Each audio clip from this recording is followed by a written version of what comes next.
Hello, Instagram. It's Rick Jacobs of Law Enforcement Training and Education Consultants.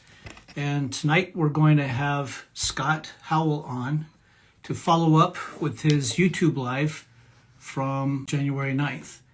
So I'm a little loopy. I got in yesterday about 3 p.m. from my 15-hour travel to back from Tel Aviv, Israel, where I was doing some work for the International Association of Directors of Law Enforcement Training and Standards, IADLIST, where I did an assessment for the Palestinian College of Police Sciences accreditation.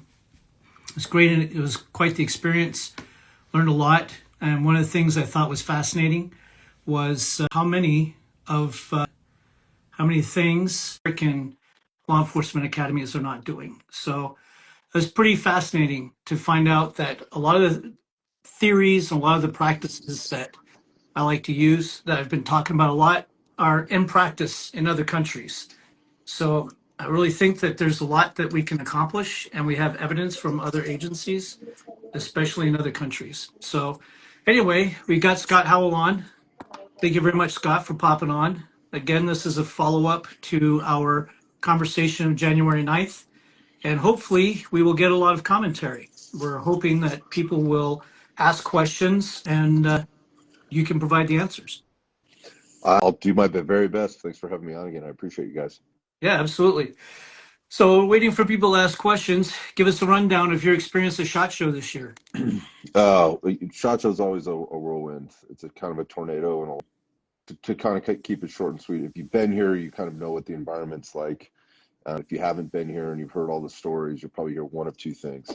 SHOT Show is awesome, and you get to see a lot of friends and see new gear and all that stuff. Or you hear, oh, it's otherwise referred to as shit show because it's just people running around acting crazy and making poor decisions and all that.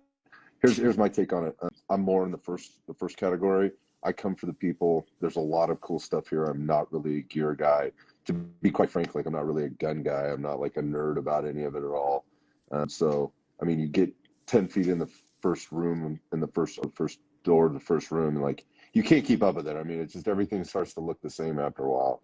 And I'm not a buyer. This is a business to business, show. So, you can touch and feel and show and tell, kind of stuff. So, after about the first 3 times you do that, it all starts to feel the same and whatever. I didn't come there to see anything specific, but it's been really good. I've gotten a lot of work done here just on the podcast side. We recorded 8 podcasts this week. Wow.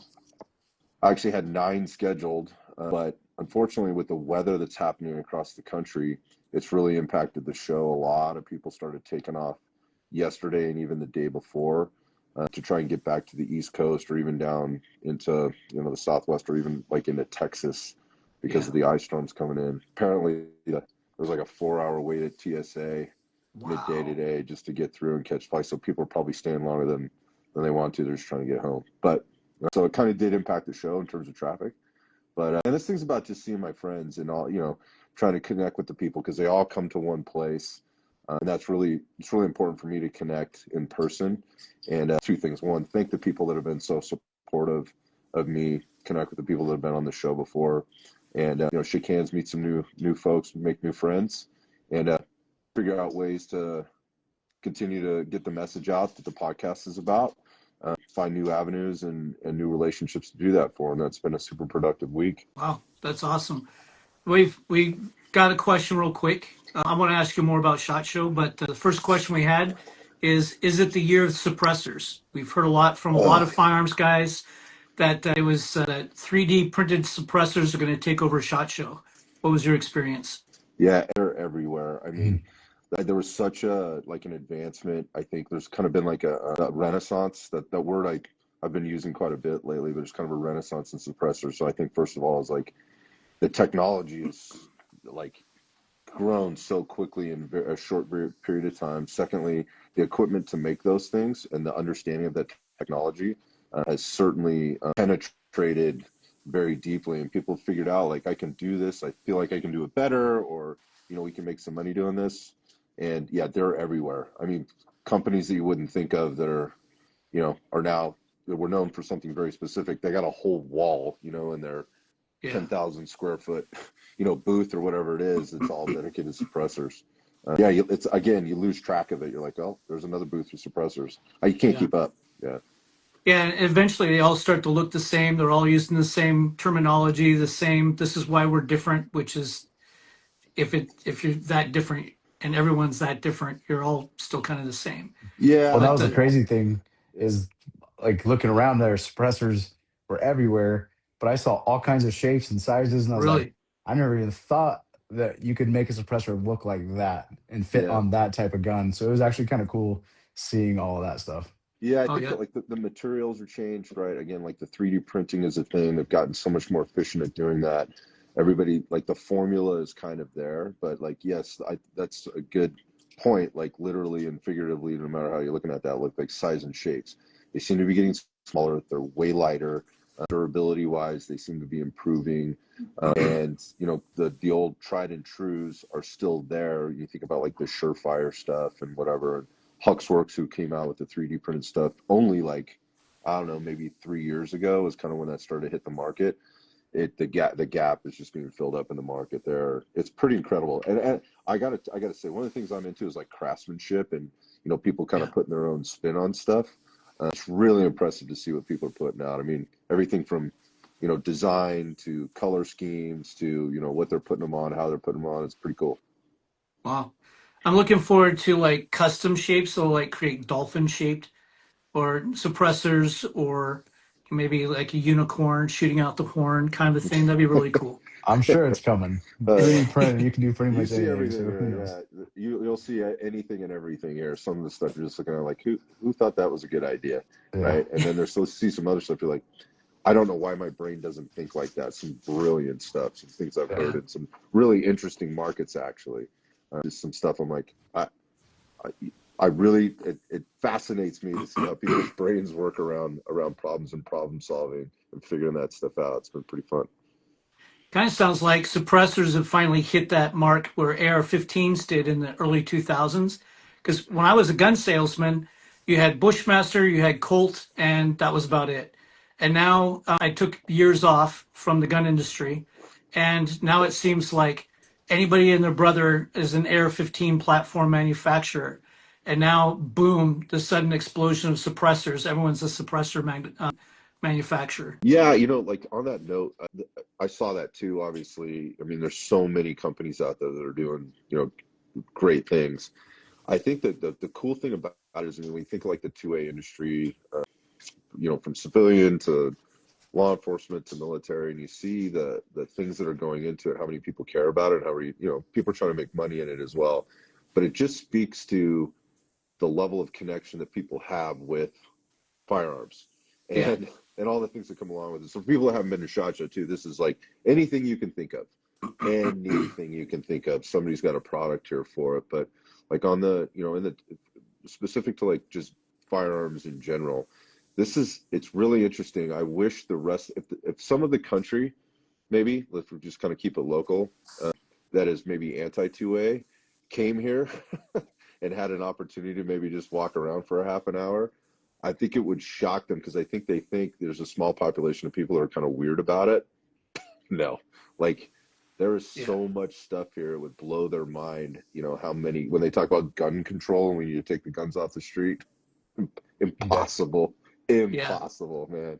It Yeah, was yeah, my first year going and like walking in there. I walk in like the LE side and I'm like, oh, this is cool. Like the downstairs, right? When you first yeah, check in, there's okay, cool. This is like a little convention. Then I go upstairs and I'm like, oh my gosh. And yeah. then there's three more rooms bigger than that as I'm walking around. It's, It was impressive. you can spend 3 days here and not see it all. And I think, Yeah. on that note, like I remember my first time walking in the door going, you can't prepare for it. So you're just kind of like, you're almost overstimulated. It's just hitting you in the face and you don't really know where to go. It's easy to get lost.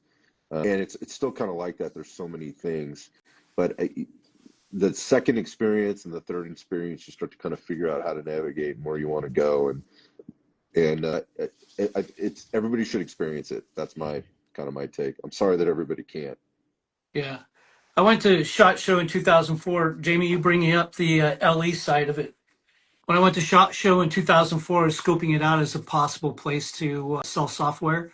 And the entire law enforcement tactical bit was like in a 500 square foot section of SHOT Show. The rest of it was just all hunting. And hearing it now that it's like 3 rooms and there's thousands of square feet of law enforcement tactical, sounds like law enforcement industry is finally being seen as an industry where innovation and action can take place. I mean, Jamie could speak to this more than I could because he's still in the mix there, or or in the mix. I don't really have any connection to that or any skin in that game, but I will tell you, like, I guess my perception of that is you are seeing way more in my mind people from agencies and departments going out and being sent out into the world to kind of check things out Yeah. and ask questions and search for product. And I love that because I think it gives them accessibility and there's the touch and feel aspect and the relationship building piece as they go back to their departments. And like, hey, there's some new stuff out there. I was just having a conversation today. I hung out with a guy yesterday. I don't want to say his name just in case he doesn't want to be identified, but works for an agency, runs a sniper team. He's on the SWAT team there, and he's constantly hitting the face with, hey, we want to buy this. He's also head of the firearms unit. But we want to buy this, and this is the new whatever sniper rifle we want to buy. And they stick it in front of him, and they're like, what do you think? And he's like, first off, you're paying way too much for that. Secondly, this is a hunk of junk, right? For what we need. You told me what you wanted, and then what you did was you found something that fit your budget that city council said you could, use or whatever, handed down the line. And I think in the past where they maybe been more accepting, now what you have is a more educated individual inside those departments that are now out there building relationships and understand like what the market actually is. I guess what I'm more specifically, like, they understand what their options are. Like, if you want something, like, tell me what it is you need, and then I have relationships with people where we can resource the thing we need rather than just being handed this and said make this work, and wind up with something that is ineffective or inefficient. And you spent taxpayer dollars on something that nobody's happy with, and you're not going to spend that money again for another 10 years. I've had quite a few interactions and conversations with folks that week on that specifically. When I look at back, I started in 2005, got on the team in 2008, like there was just a few big companies and that's all you knew. And no one really went outside of those few companies Yep. because they didn't know any different. And I look at it very similar to the way law enforcement is. Like everybody stays in their own bubble and isn't willing to go outside for extra training and different things like that and realize that there's more shit out there. And if you start looking at some of the mom and pop companies and some of these smaller companies that are actually really innovating and really pushing the limits to not only just tactics, but just their different products and willing to change. Hey, I'm going to manipulate this just to make this a little bit better. And you get to, at SHOT Show, get to put your hands on that stuff and be like, oh my gosh, this is ingenious. Why didn't I think of this and make money off of this? But yeah, it's cool seeing more and more law enforcement be willing to go outside and look at some of those smaller people that are actually doing some really good jobs innovating. And you get to see all of that at SHOT Show. And I could not agree with you more. You think about the big legacy brands, and there'll always be those legacy brands, specifically when you're talking about pistols, rifles, right? Stuff that people use every day on the job.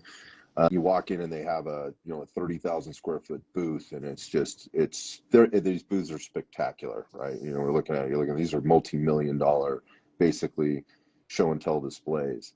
And this is my experience over the last 3 years. What you're watching is they are certainly going to continue to do business, right? They are going to continue to service the customers that are dedicated to their brands and those relationships that they have. But what you're seeing as you walk around and you go to the smaller brands, whatever you want to call that, mid-market, if that's what you want to call it. And I'll use an example as an example. And this is not me trying to sell you on them, or they don't pay me. I don't represent any of them. I don't hate either of them. But example, that you walk by the Daniel Defense booth, which is a massive booth, again, legacy brand, a lot of history, like provenance, in their product, if you will. And it's beautiful, and they still do a good product, and it's doing its thing. Then you walk into the other room, and in a smaller room, smaller booth, right? Not nearly like great booth, all that kind of stuff. Maybe it's now a 30 by 10 or a 60 by 10 type of booth. They've invested what they can invest into it, like Sons of Liberty, as an example. And that place, that Sons of Liberty booth is packed, and it is packed with people, and it's packed with two kinds of people.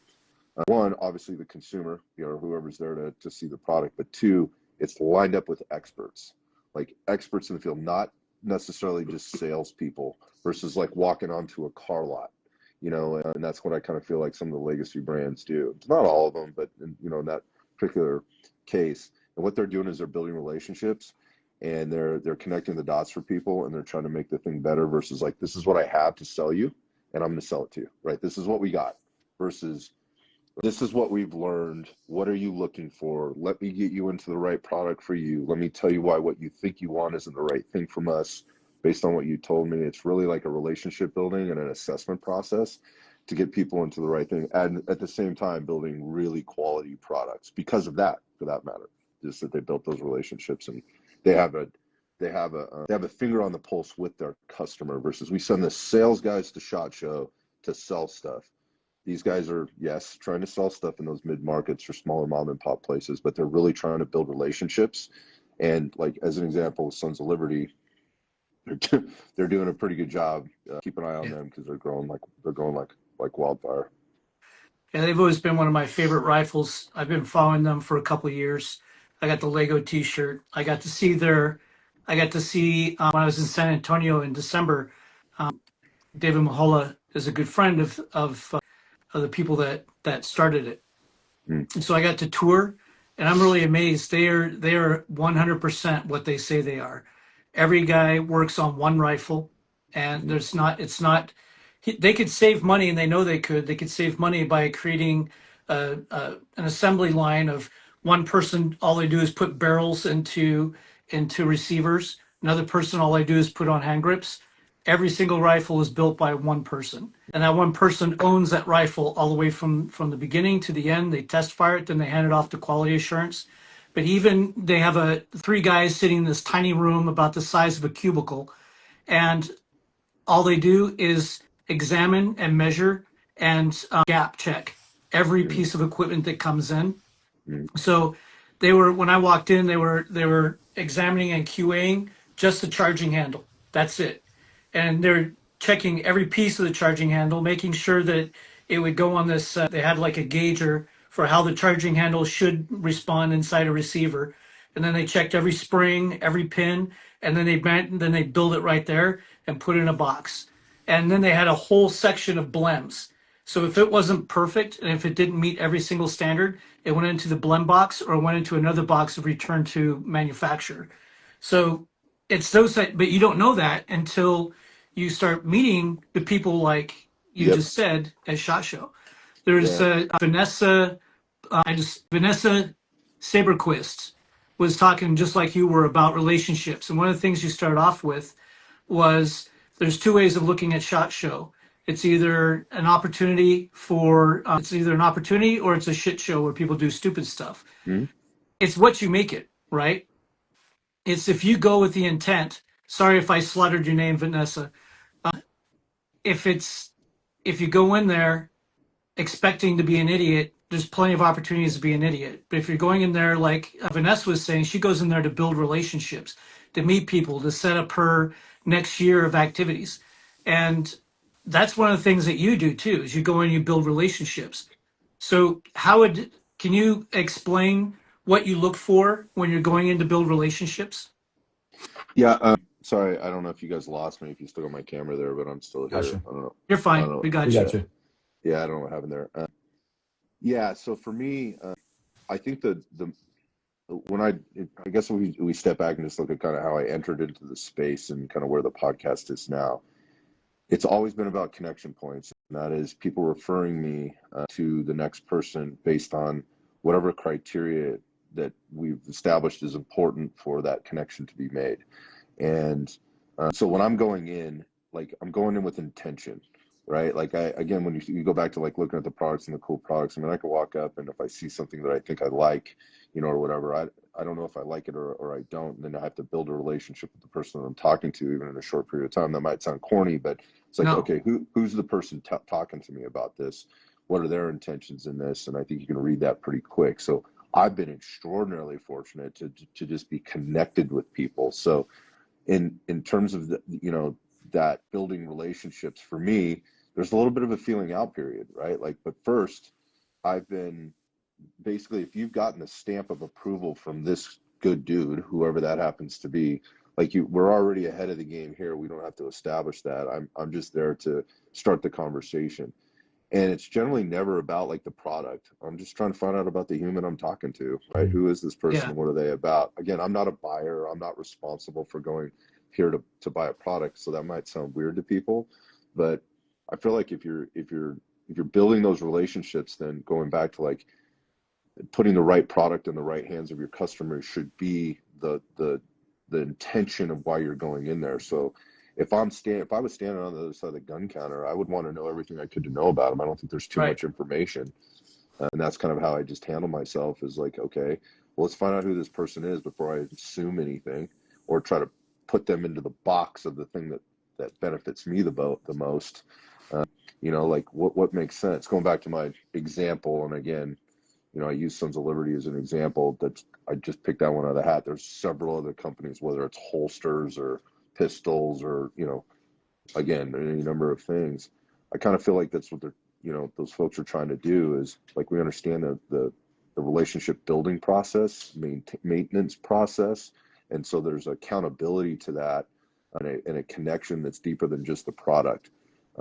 So yeah, it's really about like just understanding the human that you're talking to and what is it they need, what is it they want, how can I help bridge the gap here. Nice. I think that's Go why ahead. Sorry, one Jim. of the things that I got out of it too is going and talking to people. A lot of people that I talked to were the people that Scott has connected me with over the last year or Yep. so. And so it was cool to see a lot of those guys face to face, and then even talk to them. What products are you looking at? Some of the stuff, and then go and, hey, you got to go meet this guy at this booth, and then I start talking to that guy, and then building that relationship with that guy. And that was my biggest takeaway was that, like, there were some products that I liked, but then I would see similar products and meet the person behind it and be like, I like this product because I like that guy. I think more people want that understanding, like, who am I actually getting my products from. I was having this conversation with the Tenacor crew today, the guys that make the concealed holsters. They've actually got another one that they just released. But my point of that is they were all there for the first time. They had their booth there for the first time. They had a whole crew down there, and they were kind of all taking it in. And we talked about, like, what is this thing about? And for me, like, it's really interesting because you're here for the week, and everybody's got, like, they're pumped up. They have a high level of energy, right? They're also there with purpose or intention. Like, I'm here to do this thing this week. And why I think it's so effective, particularly if you're working on the relationships building, is, like, I have relationships with people all over, and I want to connect them with other people, but it's timing, right? It's like the timing of where we are in time and space, and we all understand we're here for a reason. If you are, and maybe that's to make money, maybe that's to build relationships, maybe that's to do things in Vegas. And this is an entertainment / vacation for you. But I think, like, you start having this conversation with somebody at a booth, right? And you're starting to recognize what problems they have or what solution they're looking for. And you're like, hey, have you ever met so and Mhm. so? I happen to know this. Come here for a minute. Like, and you can literally pull that person into the fold and make a handshake and make that human connection versus, hey, let me connect you through an email or a text message, because you never know Yeah. where that person is on the other end, like where they are in time and space. Like, I mean, my bandwidth is, if my bandwidth is short, had a bad day or whatever, like, and I get that message, like, that's cool, I got this person, but I really don't have the time or the energy for this right now. And you miss an opportunity. It's just like, there's so many opportunities that get created in the high energy, kind of really focused, intentional environment that SHOT Show brings. So Jamie, when you were at SHOT Show, how do you find new people? How do I find new people? Yeah, so we're talking about building relationships at SHOT Show, and having been there and been to a lot of conferences, building relationships with people in booths is difficult because there's thousands of people who might all want to talk to the same person. And Scott, you're able to have one-on-one conversations because your podcast and such.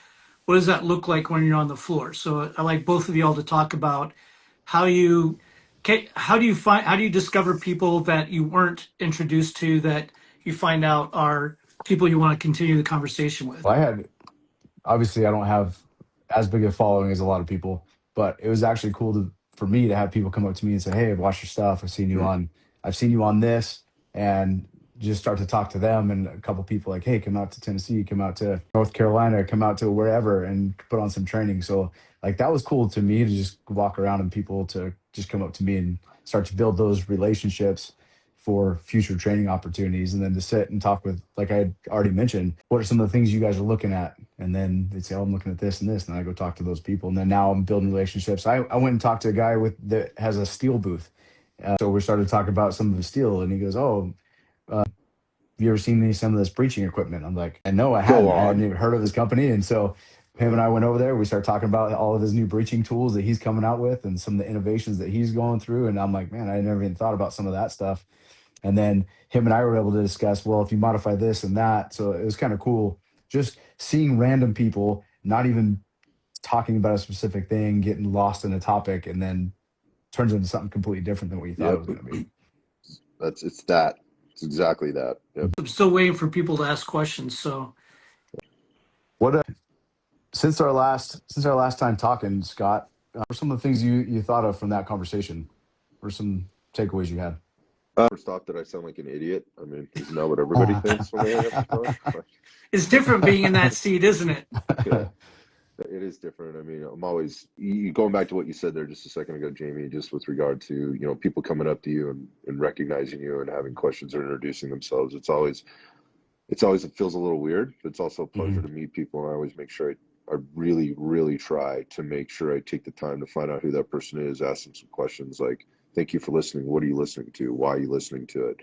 To be better. So, as I stepped away from the last conversation and we got in there, I'll be honest, like I got some feedback and it was positive. And the things that I think about in that feedback were that people probably understand me maybe a little bit better, in terms of how I approach the podcast and why I'm there doing it. I think it's reasonable, and I should expect that people would be skeptical. Like, when people hear me and say what I say, and the people I talk to, like, why are you doing this? Like, what's in, I think people ask that question all the time, like, because in this industry, there seems to be, unfortunately, particularly in the social media side of things, there's some alternate agenda. And what I got was from people even I know pretty well, and I thought knew me pretty well. They're like, man, I understand you quite a bit better Mhm. now. I don't think I understood where you were coming from on why you do the things you do. And I've thought about that a lot. And it's been, what's the word? It's not motivating. It's been very encouraging. Made me think about how I not present myself different, but I think a couple things. First, that people really do take a lot from the messaging from guys like you when they come on the show, and that was reinforced to how important some of these things are for people, because they're giving me very specific feedback on how that's impacted them, their themselves as people, their training, their agency, if it's a maybe an officer or whatever in some agency somewhere. So the things I've thought about are like, man, to me, there's some level of responsibility and kind of revisiting like that accountability and responsibility to making sure we're delivering good messaging to and providing, value. Not that I ever lost sight of that, but just kind of reinforced how important that is and the mission that I had from the get-go on this. And I think that's probably been the biggest thing. It's a long answer, but you're asking me to verbalize things that have been in my head since, and Yeah. that's kind of I think the best way for me to describe it. And that was one of my coolest takeaways from having you on. Obviously, being on your podcast, you're asking all the questions. It was cool and listening to all of your podcasts, you're very focused on that person there and very intentional with your questions and what you're saying. But we never get to hear about you and your why and all the things that you have to think about when you're doing it. So for me, obviously, I had to leave halfway through it, but listening to the rest of it, it was cool hearing that whole backstory that we never get to see or hear as your audience, to hear your why and the problems and the things that you go through when you're putting all this stuff on. So that was pretty cool.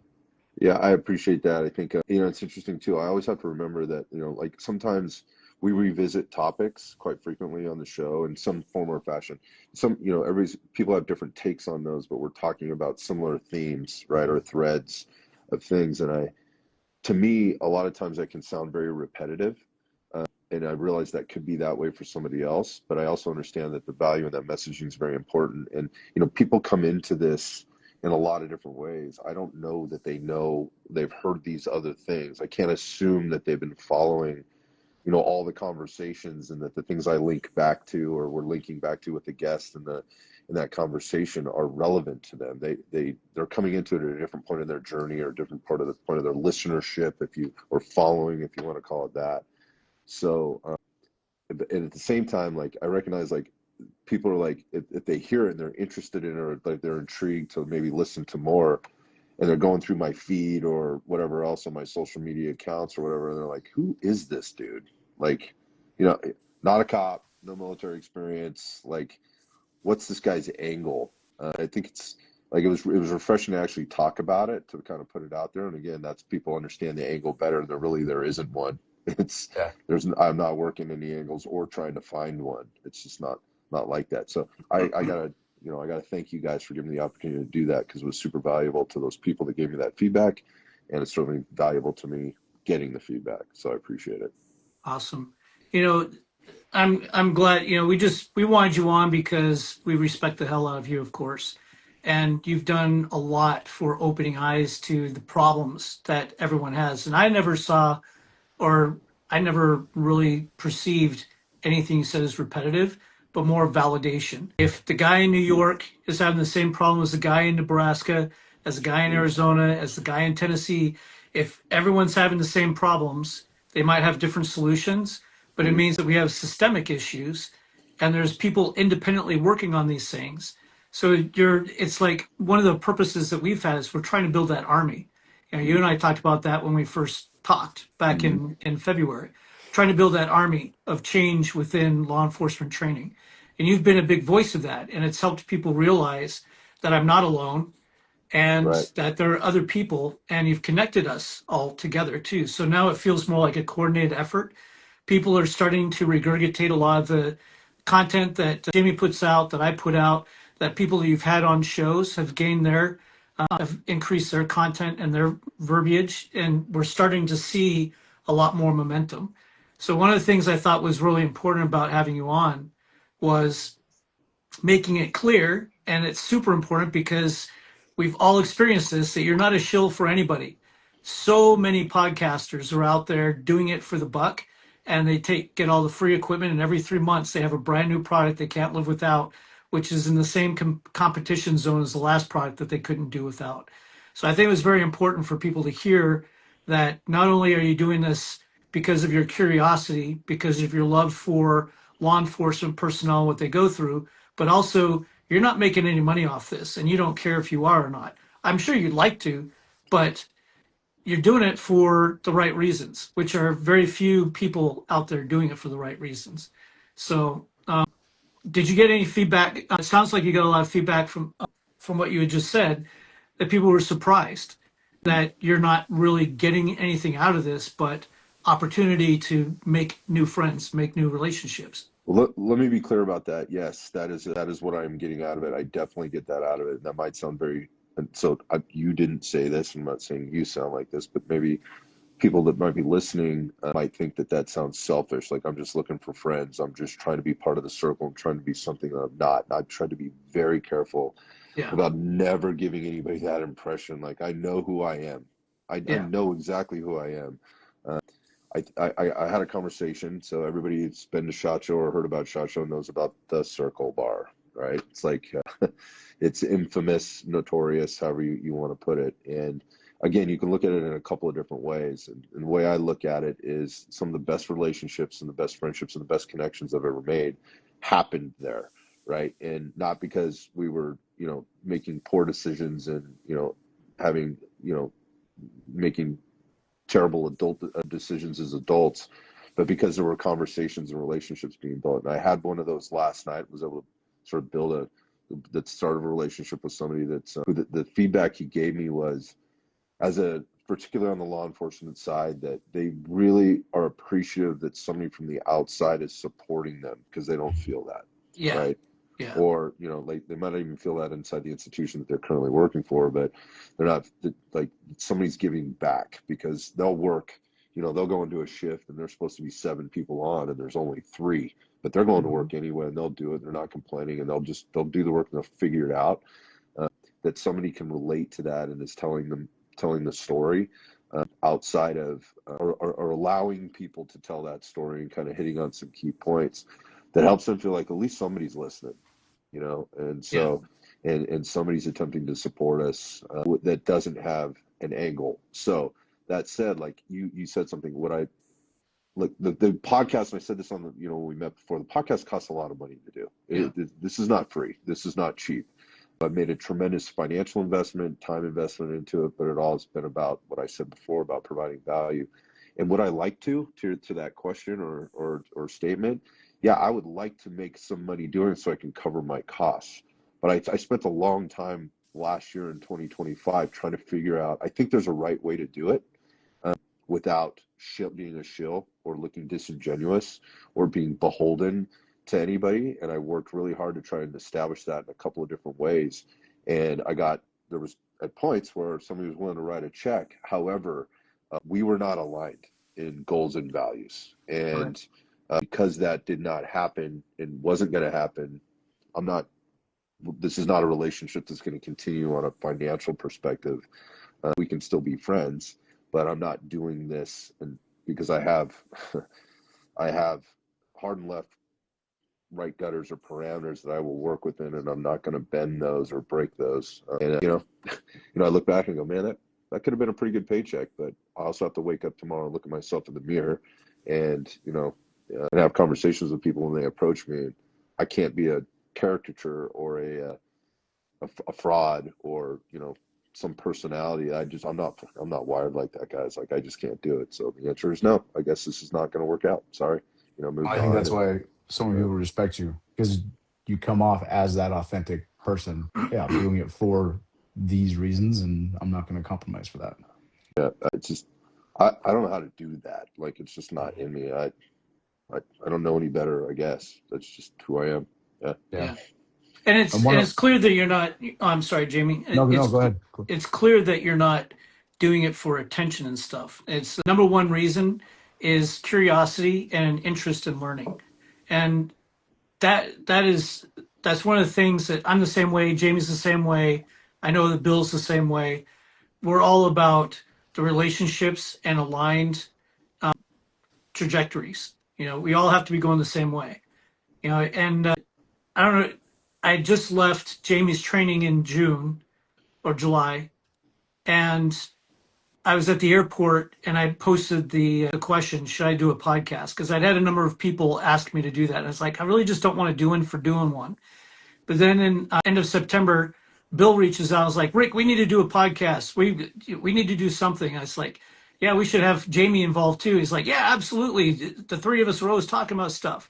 And that's what started it. We didn't start it because we're not doing this. We don't have any advertisement. We're not getting paid for anything. We're doing it because we love the industry and we love the guys who are on the street, and we want our citizens and police to be safe too. And that's what I got from you when we first started talking last February, was that your interest is in the promotion of quality within the industry. And you've been able to meet quality people, and then you met me, but you met other quality people, and who had a lot more interesting things to say and didn't sound aspy and stuff. But that's one of the things I've always respected about you, is that you have this intentionality, and your intentionality is knowledge and learning, which is what we're talking about all the time, is how do you learn. So we really respect your background, but it also has put you in a unique position where you have insight, like we talked about in the YouTube.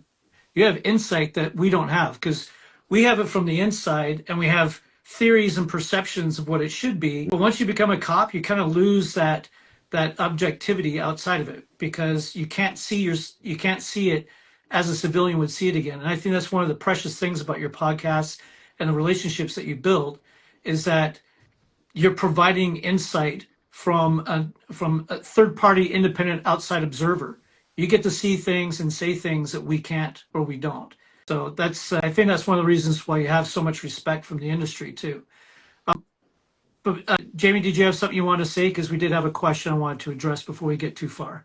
It was kind of going back to what I respect about Scott too. Vanessa said Scott has a calm demeanor. let guests be authentic as possible. Like you're bringing guys on that it's the first time they've done a podcast. You're bringing guys on that have zero experience sitting in front of talking to people, and you have a way of doing it to where you lead the conversation, and it was easy to just keep flowing. And I was like, I don't know how I'm going to do this before I did it, and super nervous. And then you just helped me roll through it. And so, like, you just have a way of being so authentic and just keeping that conversation going, which is really, really cool. I mean, I appreciate the compliment there. It's so funny. Like I'll say this because it's probably you guys experienced it too when I originally interviewed you. Is like I've had some serious players, you know, some whatever you want to look at that, savages, you know, like to you know in the industry or whatever it is that they do, they are the you know A class, right, top of the heap, and they're just sweating bullets, right, coming on to talk to me, which to me like sounds so funny because I'm just like or weird. I'm just a dude, right? Like I'm literally just two dudes talking here, man. That's all we're doing, just like we may have done on the phone or you know over Instagram. So it's so funny to hear you say that. But I think that's I will be honest, like this is not a pat on my back, just kind of an acknowledgement of your statement. And that is a lot of times when we turn the mics off or, you know, we hit stop on record or whatever, I get back from them and I was like, man, how long have we been talking? Like, is that like, we've been talking. No, I don't talk to my wife for an hour and a half. Like somehow I talked to you that long or whatever. And to me, obviously that's a compliment. I get a chuckle out of it, like we're all doing right now. But at the same time, like, yeah, I think it's just, it's sort of natural, but I generally I care. Like again, it might sound weird, but I give a shit. And like, and I want to ask questions that I think are important ones and that I feel like people can provide value to. And that's an energy thing. Like like you have to project that again. And I think that goes back to if you're trying to project that, but you have an alternate agenda, looking for hot takes, looking to build Instagram followers, looking to make your sponsor happy, looking to look cool in front of your friends, or continue to build onto this caricature or character that you built of yourself, this this comic book person on the internet, then it kind of shows up. I think we see it probably pretty frequently, kind of more now than ever, because everybody's got a podcast and YouTube or Instagram channel. But yeah, man, I appreciate that, Jamie. Thank you for saying that, and thanks, Rick, as well. Yeah, absolutely, absolutely. What's up, So that Bill? leads. Hey, What's up, Bill, guys? glad to have you on. Yeah, I Um, apologize for being late. it's all right. Bill was wrangling the beast in his house, otherwise known as an 11-year-old girl, right? Ask me how First, I know about that. Yeah. yeah, I think we all do. As soon as we hear about Bill's experiences, we all kind of go goat-eyed with the PTSD. So for Scott, Vanessa asks, do you find it easier to schedule guests for the podcast when it's shot? And do you think it's worth it? She's asking for a friend. We know who her Yeah, friend is. yeah, great question. Yeah, it's an interesting question. So I think if you're going to try and do something like anything at SHOT Show for that matter, you need to be very planned. Because people have the best intentions. I mean, and I'm guilty of this even today and even this week. Is like, hey man, I can't wait to see you. This is going to be great to hook up. And you kind of leave it out in the open. Like, I'll see you. Let's see you Thursday night. Well, that ain't going to happen because you're going to get pulled in some other direction and something's going on. And it's not that isn't important to you.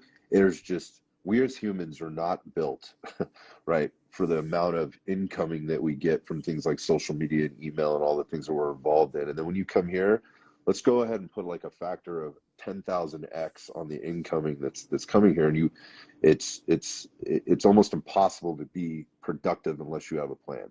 And if you talk to the people that are being very successful here on the business end of things, they're not even on that show floor, right? They're not doing that at all. They are in meeting rooms that they've booked, or actually, again, going back to these massive booths that we have here, they built in meeting rooms there, and they're literally behind a closed door, kind of the whole time. And it's a very different SHOT Show for them. So to the question, yeah, I work very ahead of time. This was an interesting year. And when I say ahead of time, like I've generally reached out to people and have a fairly solid book of the schedule booked before Thanksgiving. That's how far out in advance you need to be. And this year I did not do that. I wasn't even sure I was going to come. There's time, bandwidth, financial stuff, you're trying to work it out. And so I booked very late. And so it was reaching out to people. So I think the question was, is it easier?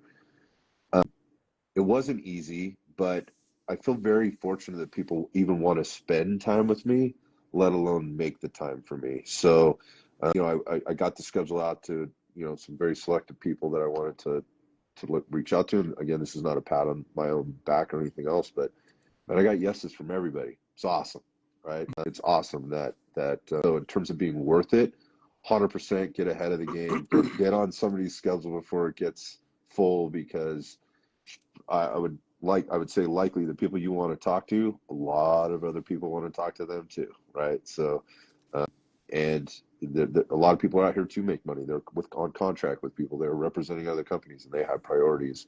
Nobody gets paid to be on the Iron Size podcast, right? It's simply a donation of their time and energy at a point where there's not a lot in the tank a lot of the times to or the bank account to do that. So respect that of people, and get out in front of that as best you can. Certainly worth it though. So much reward. A lot of exhaustion, so much reward. I can imagine. I can imagine.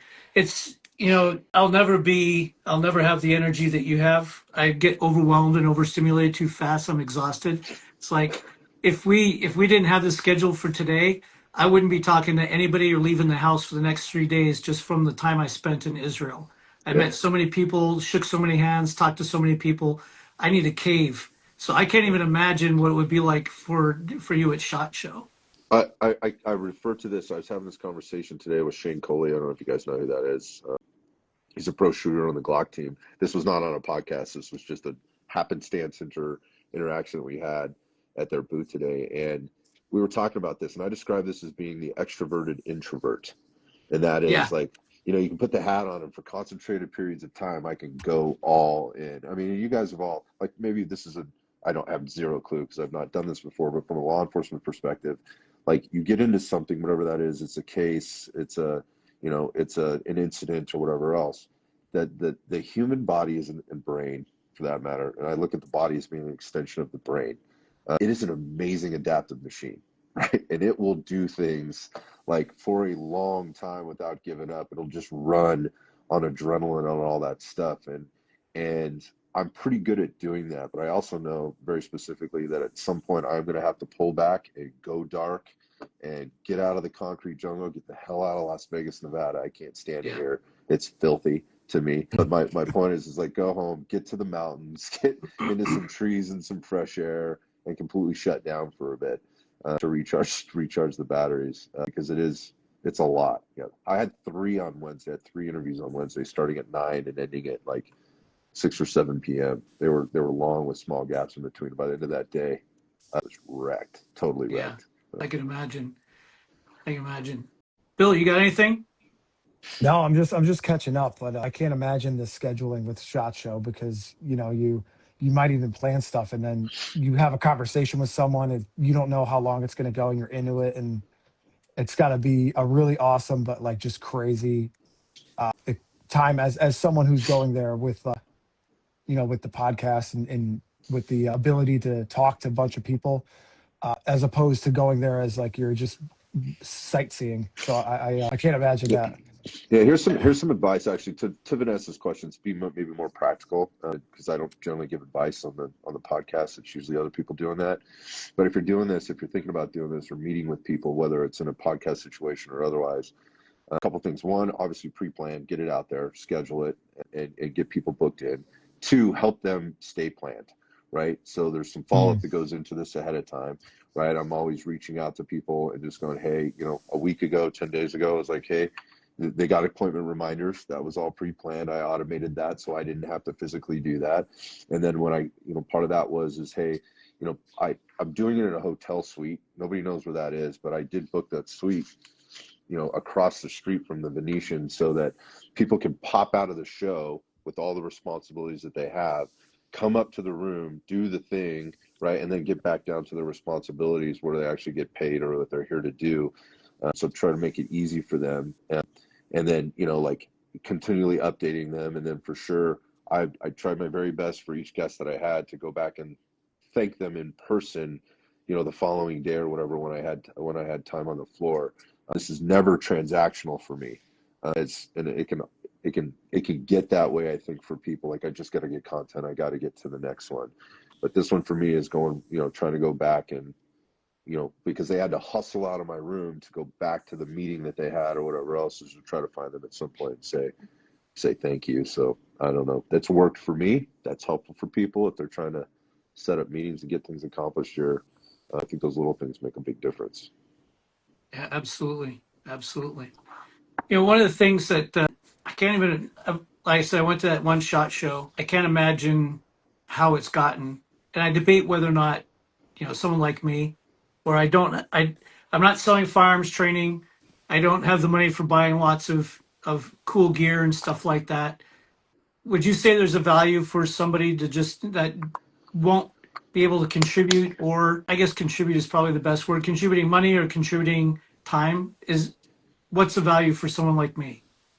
That's a question you have to answer for yourself. But to be a little bit more direct and try to give you some practical application of this. Again, we've already established what I get out of this, right, in terms of a monetary standpoint.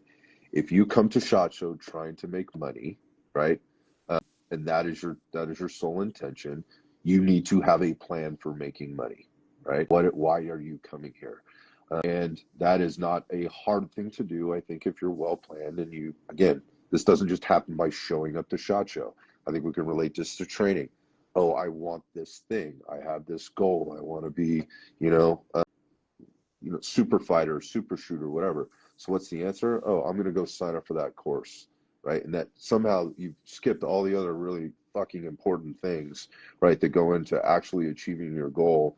And you show up here and then you walk away from this, right? And you go, oh, that was a waste of my money, right? Well, yeah, because you set it up that way. You set this up. You set yourself up to not make any money. This is an expensive place to be, right? And so, like, what is the intention? Like, what do I reasonably expect to get out of this?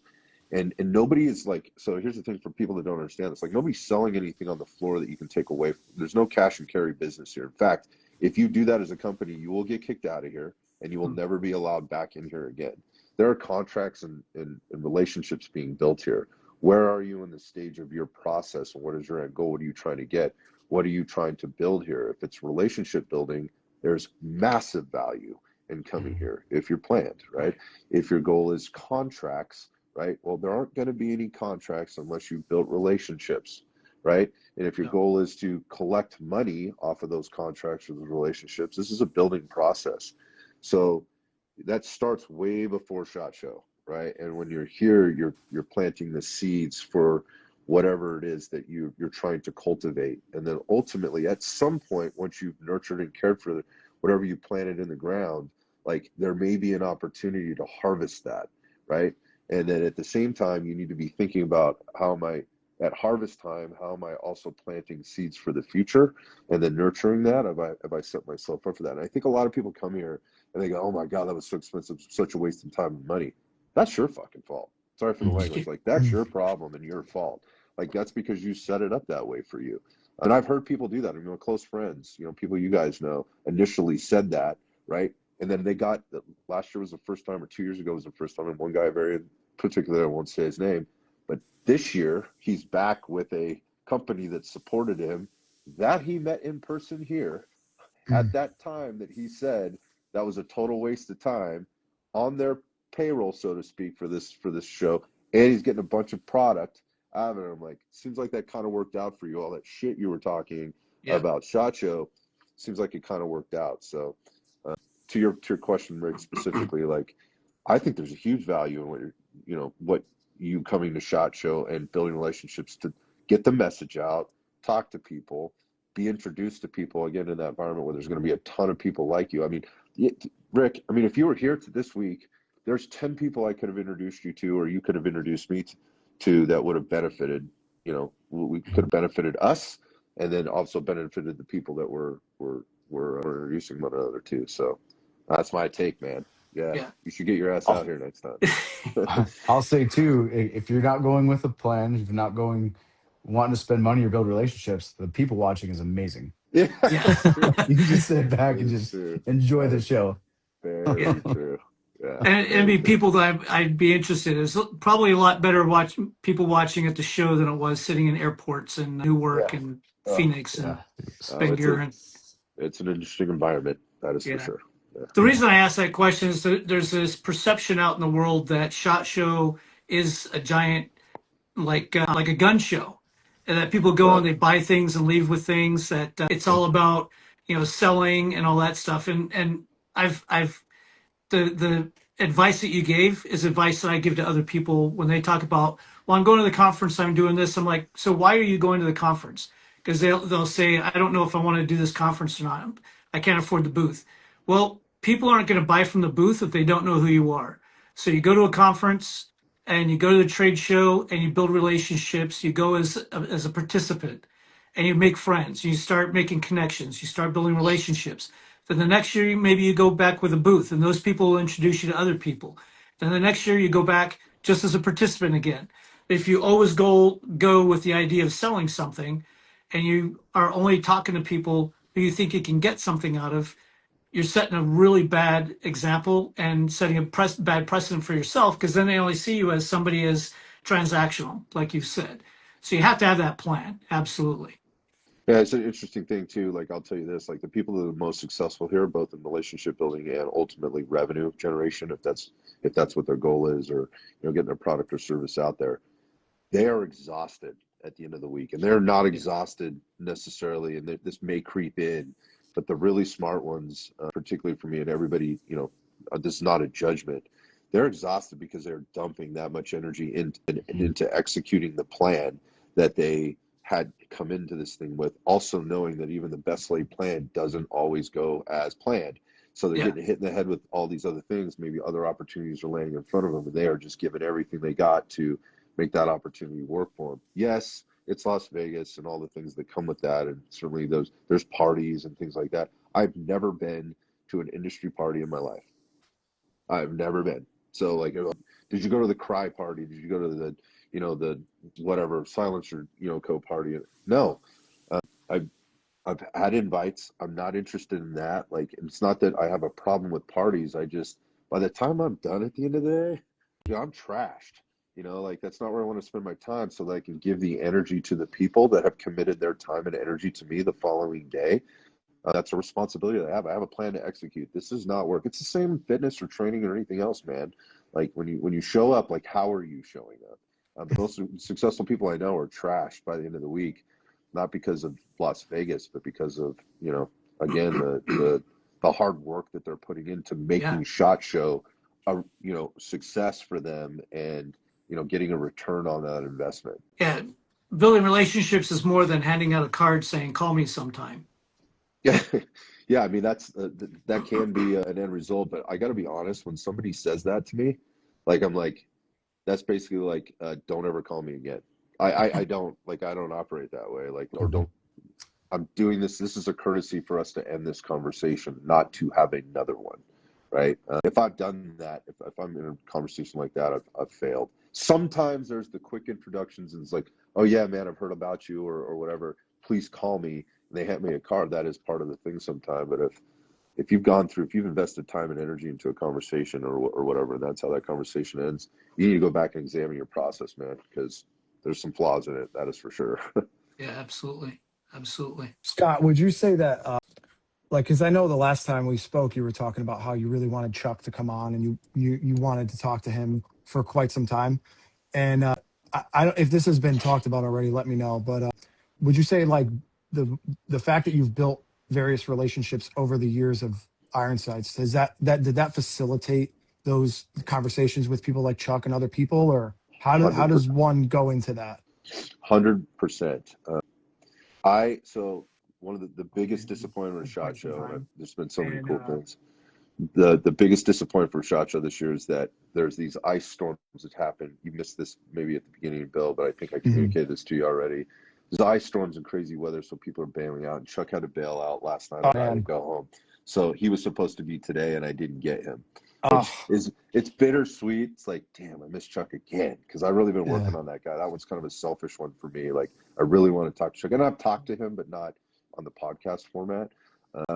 at the same time, it is what it is. And the sweet part is like, well, now I just have to work hard to get Chuck on here again. And there could be an opportunity in April for me to do that. So there's still an opportunity, and I'll look at it as a failure. It's a thing, but there's no way. There's no way people are sitting down with me to have these conversations unless I am connected through somebody else who has given Hmm. me, that nod. And, I think just this group just here, just a quick side story. I'm not sure if I said this before on the other podcast, but, or on the YouTube live, but I go back. So at the beginning of the week, I started with Chris Curris, who put together a panel of some heavy hitters for a discussion, which just went out today. If you haven't listened to that podcast, you're talking about Chris Curris, John DeFrane, Blake Cook, Bruno Fallon, and Jack Lewis. And there was a round table there, and it was awesome. It was a lot of fun. It was a lot of fun for them, as they've told me, and a lot of fun for me. And I think there was some good stuff that came out of that. But Chris being the catalyst for that. Chris's wife saw a clip of the Malinois of the guest that I had on. He's a local guy to me who trains local law enforcement canines. And we put the headset on the dog in the seat in front of the microphone. And that's all we had to do. And it went viral. Like, it went kind of crazy. This was several years ago. His wife, who's a law enforcement officer, caught that, animal lover. She dialed up the podcast real quick and recognized that it was a bunch of fitness stuff, right? And then we were getting into this, fitness, firearms, preparedness culture, and handed it over to Chris and said, hey, you might like this guy. Chris reached out to me for a conversation. I talked, and he invited me out to train. And then what that ended up doing was put me in, another name, actually, a good friend of mine, Joe Dawson, who had been watching and listening to and taking a lot of cues from in the thing that he does. I'd commented on a post. It's a notorious post that he put up years ago. He likes charts and pie charts. Sorry. And I'm a pie chart guy. I love that. I mean, it's easy. I'm a visual dude. And I made a comment. It was a very innocuous comment. It was really a legitimate question. It was early in my entry into this. Maybe I could have worded it different. I don't know. Maybe Joe woke up and chose violence that day, which he often does, would admit to, and he flamed me. And I chuckled about it. I didn't take it personally. But I was like, oh, I like this guy even more. And so when I met with Chris, that was in December. Chris had mentioned Joe as a resource to him in his journey, and how he would connect with people. And I asked Chris after the podcast, I go, hey, this is what happened. I told him the story. I go, I want to talk to that guy more, and I'm going to SHOT Show. Is there any way that you would be okay connecting me? Well, Chris basically is like, I trust you. I will pass that on to Joe. And Joe was a little resistant at first, and he finally did it. Joe and I have been dear friends ever since. And in that meeting was at SHOT Show. Chris and Joe had never met face to face, yet they had this relationship. And I invited Chris up to sit in on the podcast with Joe. They met face to face, and then that turned into Duffy, or John DeFrane, and all these other contacts of guys trusting me because of the relationships that other people had built. And ultimately, that's what makes the podcast, and that's what kind of put the thing out there. And without that, I would have never met the guy that introduced me to the guy that introduced me to Jamie, right? Who then introduced me to Oh, we lost you. You got me? Yeah, We we got got you. you now. Yeah. We lost you at Jamie. That ultimately introduced me to Rick, that ultimately had me introduce all you guys to one another. So I only say all that to say, like, if I had a grease board that was like 10 feet or 20 feet long and 10 feet high, I could draw a dot, right? Or a couple dots, right? And you could see that mapped out and how that all connects. And I don't think people really understand that. It's had nothing to do with me being popular or having viral videos or anything else outside of the Malinois. It wasn't even me, right? It was this thing, and my producer cut it. I thought it was funny. We put it out. I had no intention other like, I need some content today. Let me throw this up and see what happens. But everybody is connected on that matrix, and it all circles back. And the interesting part about that is when you look at the circles, like if you had to draw circles around some of these dots, you would see how all of those people are connected and ultimately support one another. And I tell that story just so that people understand how this happened.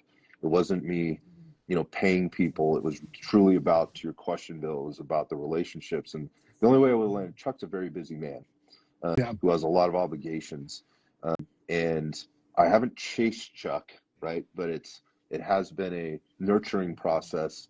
And that only happens because other people have said, hey, man, like, I'm sure he checked in, like, dude, this guy has asked me, is this worth it? And somebody vouched for me. And that's how that thing got set up. So again, like, disappointed that it hasn't happened, but it will, and I'm positive about that in the future. Yeah, I'm sure it will. Yeah. And that's why we call you the consigliere of law enforcement training. Yeah, I don't know how I got here outside of the way I just said. That's the best way for me to explain it. But Yeah. it's a pretty good paycheck, when I see you guys doing what you're doing and collaborating together to, basically in the mission that you guys are on. Like, it's pretty rad. Like, yeah, I don't get paid for that, but I Well, do. it's cool, like hearing that, like that web, right? And then now meeting some, like this weekend, meeting some of those people that you've had on your show that you've introduced me to in person, and now I've connected those dots, and Right, now we're collaborating on different things and helping each other right. out, and like it's pretty cool seeing it all come full circle from what you just said, and now connecting that spider web into just a smaller circle. Makes it so worth it for me. And I tell people this all the time, particularly here this week. This is the time where I get to get feedback directly from people, the human, right? Not through the internet at a time where I'm at the end of a long day at 11 o'clock at night where I'm like, hey, my DMs are full and I'm feeling anxiety about that. And I'm reaching out to people and the communication is broken, where I can shake hands, I don't know, give a hug where appropriate, that kind of thing, and talk to people and thank them, and also get feedback, specific feedback about, what's important to them, and ask them how I can help them, right? Yeah. And and I always say this, like, I'm not sure how that would be, man. If there's something I can do, just tell me. And if it's a connection, right, like, that's easy. And I know Mhm. that, if I'm at this point, like, if I'm trying to connect somebody, like, that's going to be taken seriously on the other end. And I don't say that to talk about myself, just that I've been very careful about those connections and the intention of the person that's looking for some type of connection. And does this make sense? And like in this case, clearly it does, Yeah. with you guys and what you're doing. Well, when was the first SHOT Show you went to? That would have been in like, I guess this is my fourth. So however many years, I don't do math too good, but so I guess that would have been like 22. I didn't go in 21. Yeah, 22 was my first one, and I was Jamie. I was Jamie then, walking in the door going, whoa, Holy like, shit. what is going on here? Yeah, it was a little overwhelming. It's Yeah, too much for me. I'm walking out. I was certainly a white belt. I'm probably like a Yeah. white belt, 3-stripe white belt at SHOT Show now, maybe, Yeah. Wow. Well, we haven't had a whole lot of questions so far. I think people are just fascinated to listen because you have a lot Mhm. to say, and it's really it's a lot of good wisdom, and just building relationships, just people relationships. And it's one of the things I've also noticed too is that when you have people on, I think one of the things that has accomplished is like, especially with Jamie, Bill, and I connecting, thanks to Papa Howell here, Papa Scout, is that it's showing and proving that you can be instructors and still be a team. That we're not Mhm. competition, we're team. There's people who share our content, there's people who copy and paste our content and don't give attribution or anything like that, and we don't care because as long as it's good information, put it out there. I'm not doing this because I'm trying to protect IP, but this has Right. really shown, and your podcast has shown that we don't have to be competitors, that we're a Mhm. team, and that the more people that we reach out to and talk to, the better. So take my content, share it. I don't need credit. It'd be nice, but I don't need it. I know Bill feels the same way. Jamie feels the same way. All we care about is that the end user, the person who needs it on the street at that time, gets that information. So I Well, think that's probably one of the greatest big things that you've accomplished. that was me, guys. I mean, that was me looking for good information, and the hunch I had with regard to. I wonder if anybody else would be interested in hearing this stuff because it's super valuable to me, and I recognize that people go through the journey of trying to figure things out, and navigate through stuff. And, as instructors, we always talk about how do I round the edges of the learning curve, for folks and make it more efficient and effective and all the buzzwords that exist there. And yeah, you're right. It is. I look at this as like a continuum of, continually building relationships. Again, if you look at that, you're planting seeds, you're nurturing that thing, and then you're harvesting it at some point with the intention of feeding somebody else. It's not all for you, right? It's for Yeah. feeding. It's for feeding everybody else. Again, I'm wired like that. I know not everybody is, and that's okay. Like, whatever your thing is, that's fine with me. I'm not going to judge you on that by any circumstance. But at the same time, like, I think if people thought about it more that way, like, so what do I have to get? But more importantly, what do I have to give? And my experience with that is the more you give, the more you end up getting back, in the end. And that can be a long, arduous, frustrating, disappointing process where you go through a whole range of emotions, about stuff like questioning, self-loathing, being angry, and all that other stuff. But if you come back to those basic things, like, look, it's about giving and receiving and contributing. And like, even in the intro of my podcast, the whole purpose is to contribute together so that we can grow together. And I mean that, but and the biggest violation I think you can make is continuing to take without giving back. So if that means you are giving the information that you guys post to somebody else, that's giving, man. Like, that's sharing and giving. And that's fine with me. I don't care. Like, I don't need any credit for that. You want to repost my stuff, not tag me, take my video and put it in. It's funny. I get people send me stuff all the time where people have taken stuff from even like the After Dark version of the podcast and laid it over some YouTube video. And by the way, that clip that I put up, got, I don't know, 500 views, but the clip they put up got 500,000 views. Like, I don't care. That's cool to me. Like, I don't take any. That's fine with me. If it's helping you, that's fine. I put it out there. It's free. It's in the world. Do what you want with it. Yeah. I think relating all that back to what this is about is being better instructors and developing better instructors.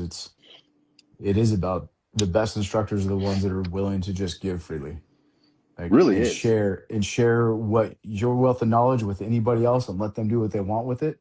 Like, I tell people steal my stuff all the time. I met with a guy this week and we were teaching very similar things across the country. I'm sending him my entire lesson plan. He can have it. I don't care.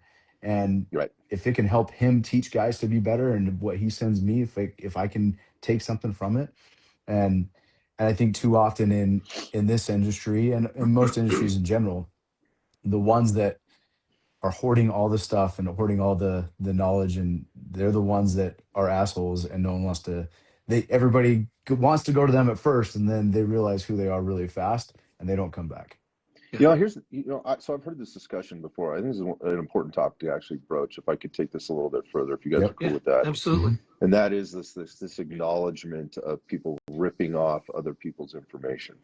Let's be honest for just a second. And I had this conversation a couple of times today with some very accomplished people. And the first thing that comes out of their mouth is like, I didn't invent any of this. I'm not Mhm. Yeah. doing anything new.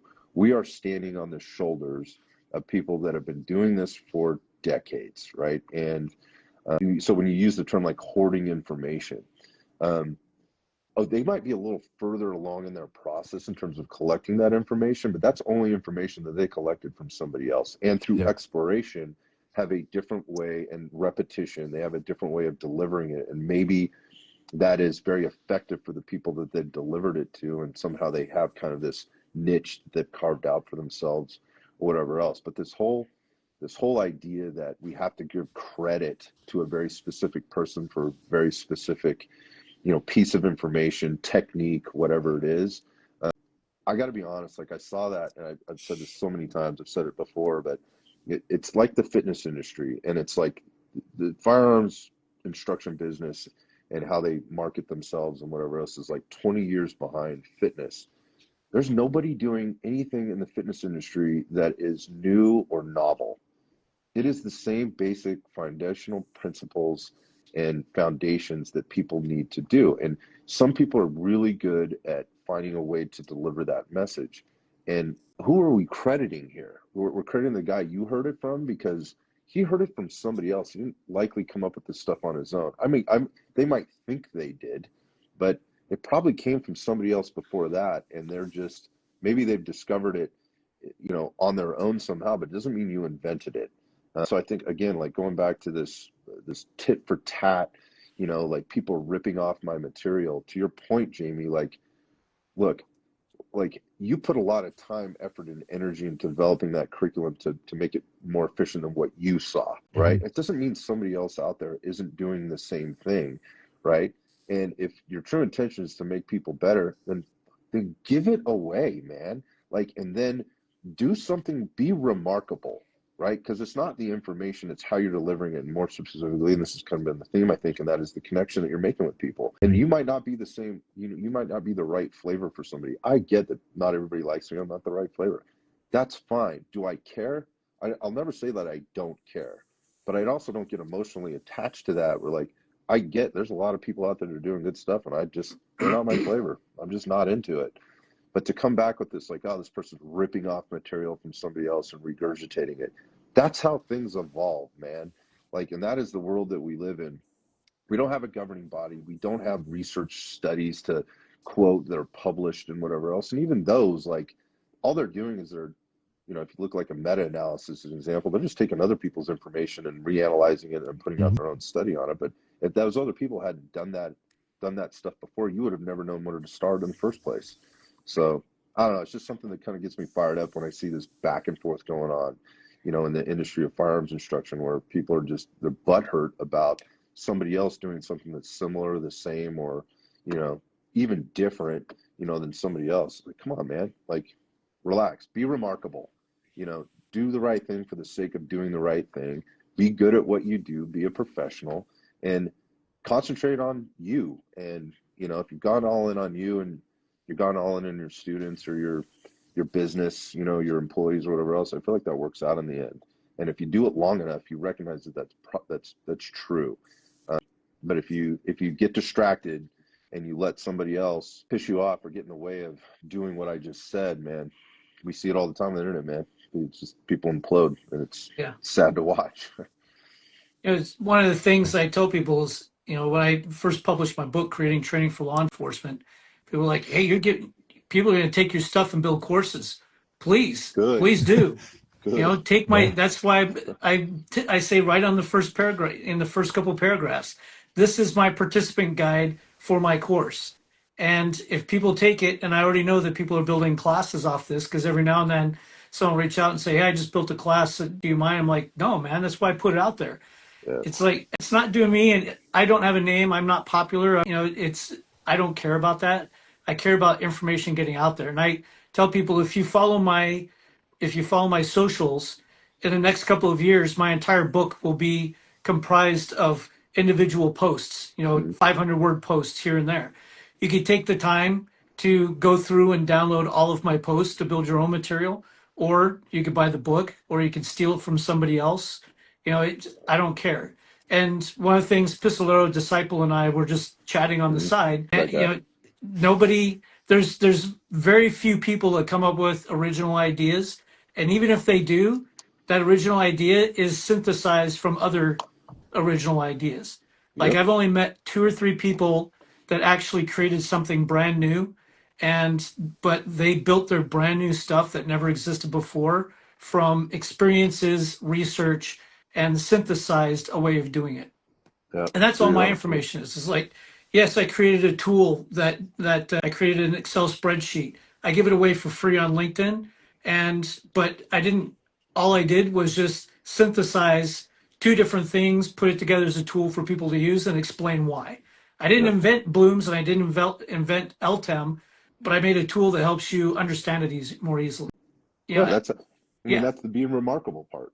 That's the yeah. being remarkable part, man. It's like, what have I done to, make this easier for somebody or make it more efficient for somebody? Or again, knowing that there's never a 100% solution.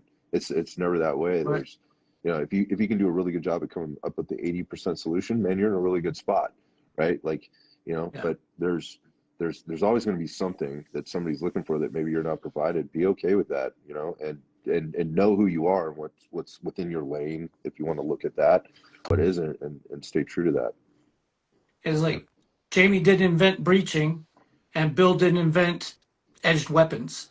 But Yeah. what they're doing with those things Yeah. is remarkable, is Yeah. different, and the way Yeah. they deliver that stuff. And it's that's the joy of finding people who can think critically, source their information, and then present it or present new ideas or new ways of presenting ideas. Yeah, I think there's a different way of looking at this too. Is like I'd be flattered if somebody quoted me, if my name come out of somebody's mouth about what they're doing. Like that's a positive, right? It helps grow the the the the the the bit or the breadth of who it reaches. I mean, each one of your names has come out of my mouth at least more than one time at this conference talking to somebody else. I have no problem with that, right? Like, hey, if you're really into this, hey, have you heard of this guy? Like, you should look into this guy. Like dialing up on my Instagram, hey, it's this guy. Here's his handle. You should follow him, right? And you should check out his information because he's doing similar things, or maybe doing very dissimilar things, but there's crossover in some way. And yeah, again, building the thing and putting it out there to the point of the book, like anymore. By the way, this is the world we live in now, dude.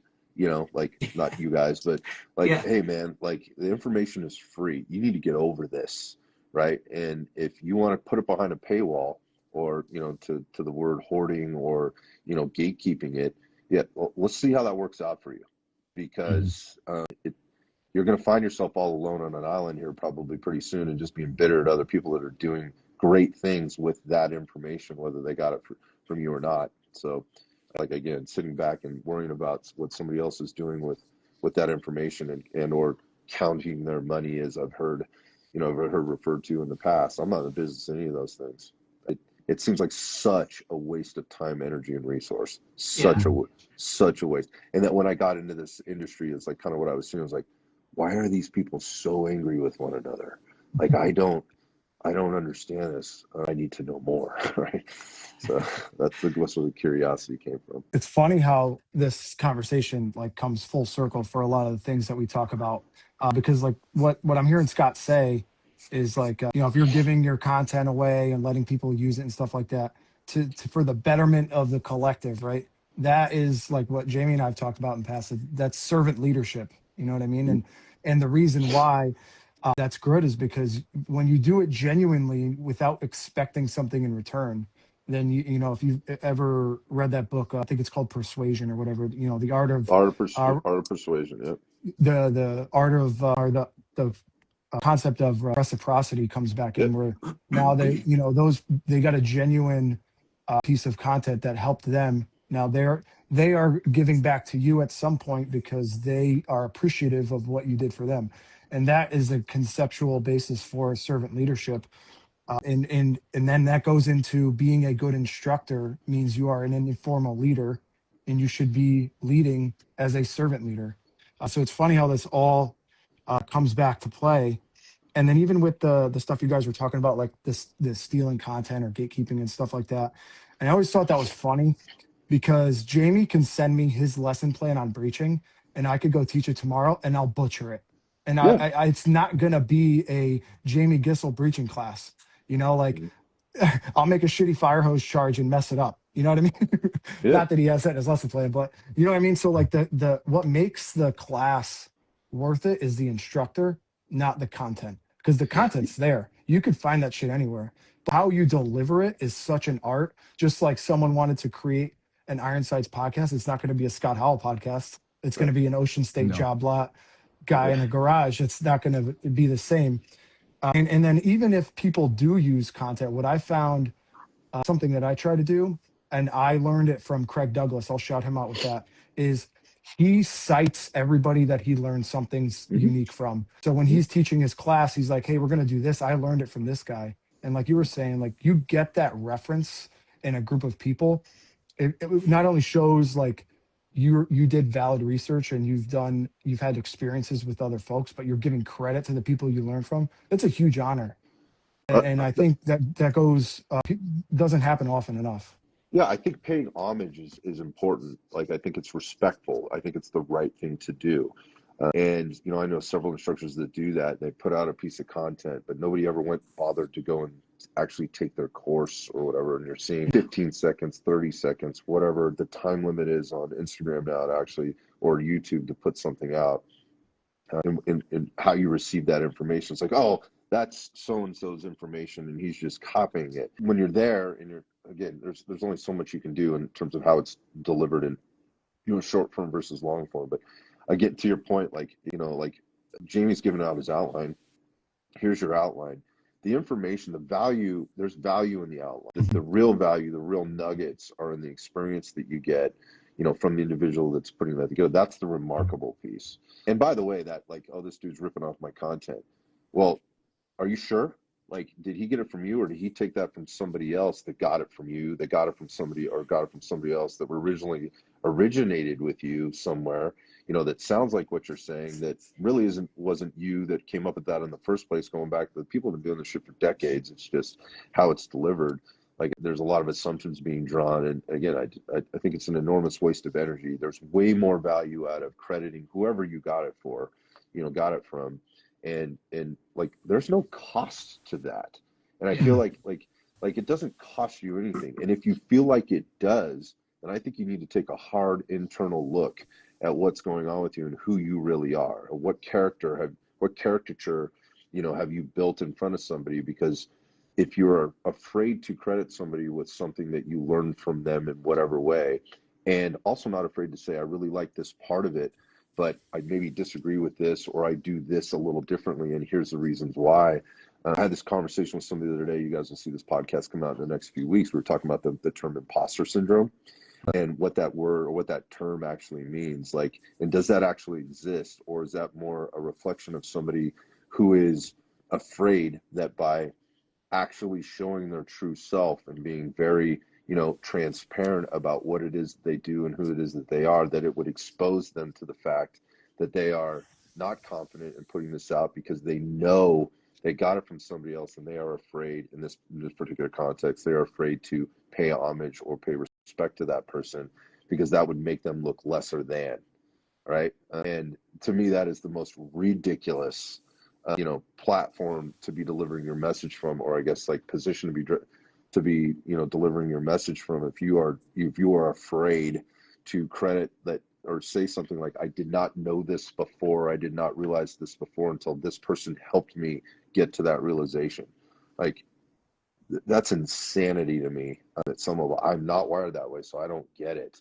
But at the same time, like, people are very, very afraid. And I think it comes down to, like, who you are and you're afraid to say it. So, and that disingenuousness, people can smell it on you, man. It smells like desperation. It stinks. It's not good. And then you're so bold, and you have the audacity to actually present that on the internet, right? And seeing that confidence that you have in putting it out there, when the reality of it is you're not. What kind of life is that? Like, what? I don't know how you get through the day, like that. So. Yeah, it's the thing that's always amazed me is when I respect the people the most that are like, hey, I just learned this new thing, never knew it before. And, this is where I got it from. So you should look at it because it'll help validate some of the stuff that you might be struggling with. That's what we do. That's what the three of us do on a regular basis, is that I just learned this thing. I didn't know it before. I'm fine being wrong as long as someone can tell me how to be right, or at least find the information that I can investigate it for myself and discover it.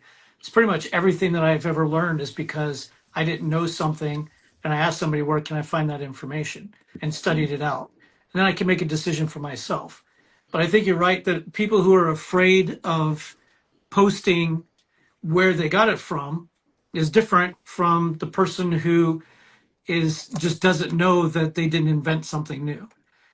If anything, it's just validation. If I think I invented someone and someone says, oh yeah, this person's been talking about that for years, excellent. I'm validation. I'm going to go find out what that guy knows.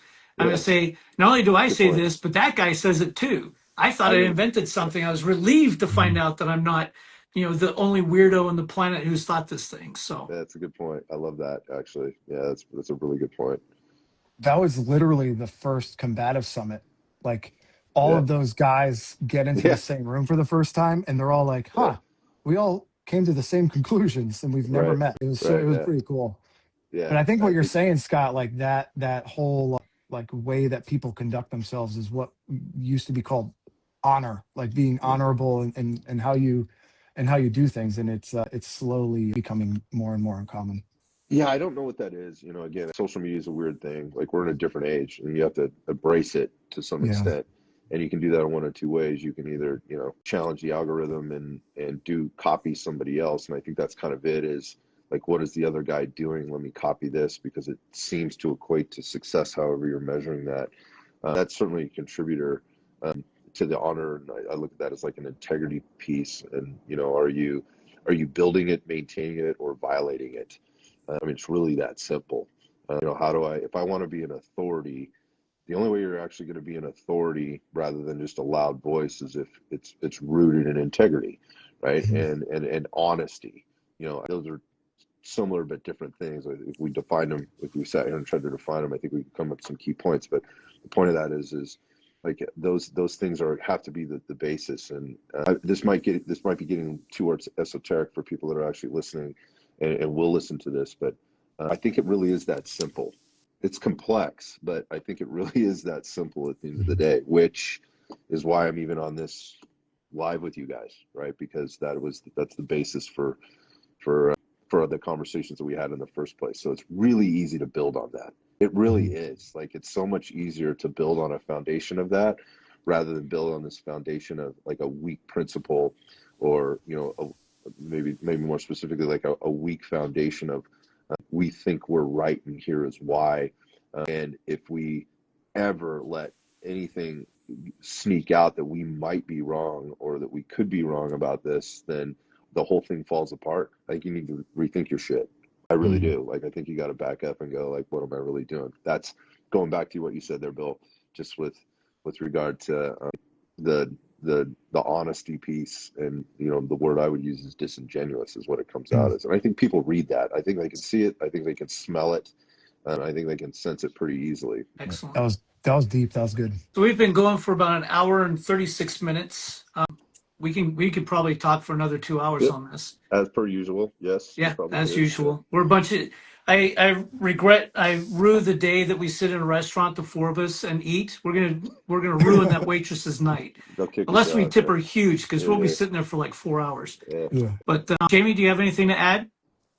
No, love talking to you, Scott. It was great seeing you this weekend or this week. I'm glad we actually got to say hi for a few minutes with as busy as your schedule was. So it was good to see you and look forward to seeing you back down here in a few weeks.